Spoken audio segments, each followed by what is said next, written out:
What's up, Prestonwood students? We are back, Cole and Jordan, with your next Ask Me Anything. And this has been so fun to get and hear all of your questions and dive in from a biblical perspective. Who is God? What is he like? How do I walk with him? Who is Jesus? What's the Bible say? We're getting into it really transparently and quickly. And so, Jordan, our question for the day was submitted, and it says, how do I walk in purity and avoid sexual sin? All right. Man, this is a question I think we've talked about dating, right?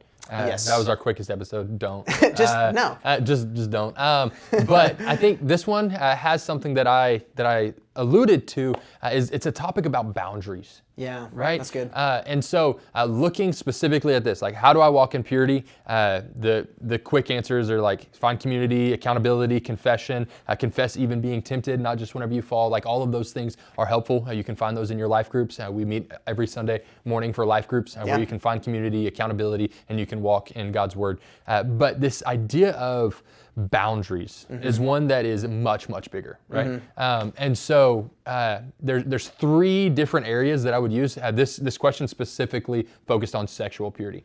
So whenever I think of boundaries, I think of them in threefold, specifically in a dating relationship: physical, emotional, and spiritual boundaries. And this is something that was life-changing for me. I wish that I had someone sitting across from me whenever I was in high school to tell me these things, because it would have saved me a lot of scars. I have scars because I did this wrong, did dating wrong in high school and early college. And so for me, it was really, really easy to avoid sexual impurity in my final dating relationship, because my boundary was, I'm not going to kiss you till I put a ring on your finger, right? Because this is something my wife would always say: boyfriends don't deserve husband privileges, right? And so it's like, what is reserved for husband, and let's just go as soon as possible and then not have to worry about anything else. You're not going to be worried about crossing committing any sexual sin if you're not even going to be kissing your girlfriend, right?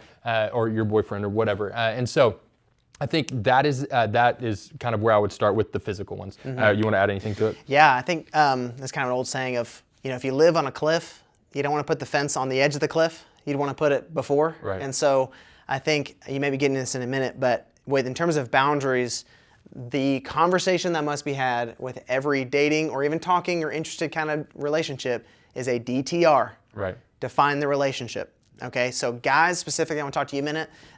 That's our responsibility in a lot of ways to protect and care for her heart and lead well. That's what husbands are eventually designed to do. Dating is preparation for that. So you better be leading the way in what is this? Are we pursuing dating? How will we do this? And don't be afraid to say, we're not going to do this, this, and this. And I would encourage you to be specific with those. And so, for example, we're not going to hang out after a certain amount of time. We're not going to hang out alone with the door shut, not in a car or not in a room or whatever. The following people are going to know where we are at all times. This matters because the Bible is very serious about it. Scripture tells us that we must flee from sexual immorality. So the idea there is, you're not just avoiding it like a diet. Oh, I'm not going to eat muffins this week. It's you're fleeing. You're running out of a burning building. And so the reality is that scars do run deep. And I hope this is helpful as we break this down, because this really does matter. And so where are your boundaries set? Don't be afraid to set those. And loop people in, right? Like, no one should be dating in isolation. Like, if you're talking with someone, if you're dating someone, if you're interested in someone, and all of your friends are like, hey, that's a bad fit, like, listen to the people most, because listen to the people that are closest to you whenever they have that feedback, because oftentimes whenever we want to date someone or we're getting interested, we have these rose-colored glasses. There's nothing this person can do wrong. And so listen to the people that are around you. Real briefly, like, just on these three different ideas of boundaries. Physical boundaries are important, right? Like, that's one that I feel like we as a church hit very well. Like, everyone knows this is black bad. and white. Right. And so whenever it comes to emotional and spiritual, like, this is where Lauren and I, my wife of 6 years, going on 7, did some really weird things. Or people would say they worked really well for us. And so this emotional boundary is that, like, man, we are dating and that's what we're doing.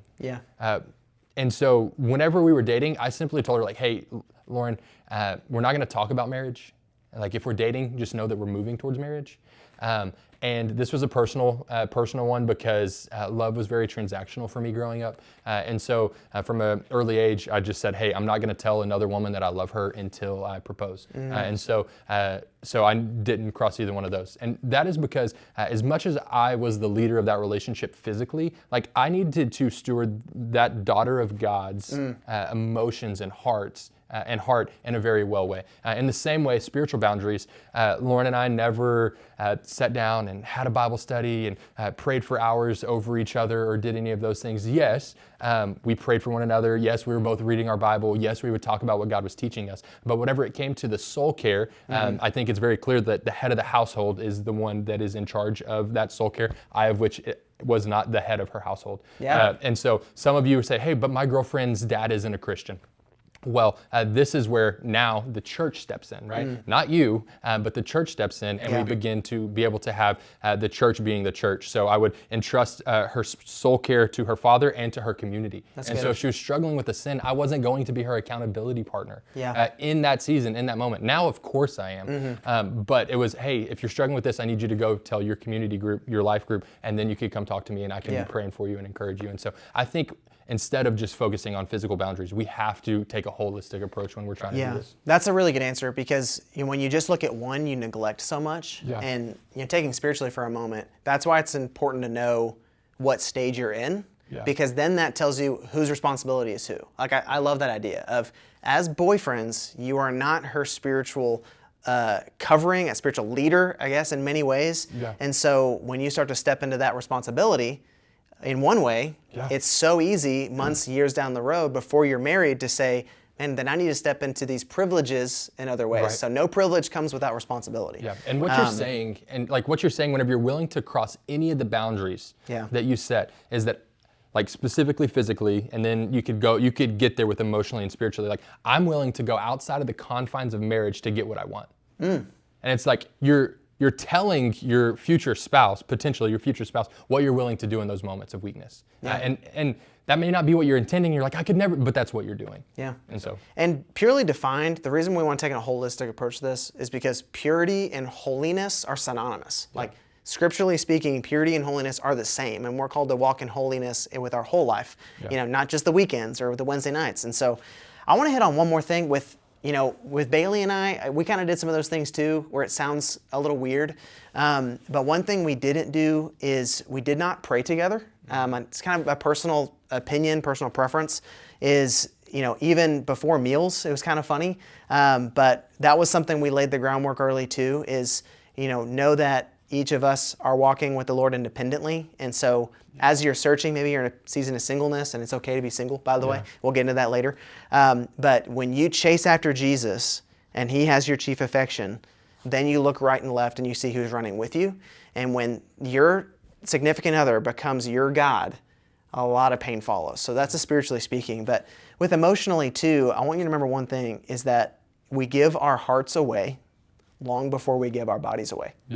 And I think a lot of people, forget that. And that's when you drift into codependency of, I can't imagine my life without that person. Like Hollywood and TV shows play that up a lot. Well, you should, because in eternity we won't be married. So our heart and chief affection should be Jesus, and that's the foundation of our relationships and marriage. So that's a great answer. So what I'm hearing you saying is how to walk in purity is to take a holistic approach.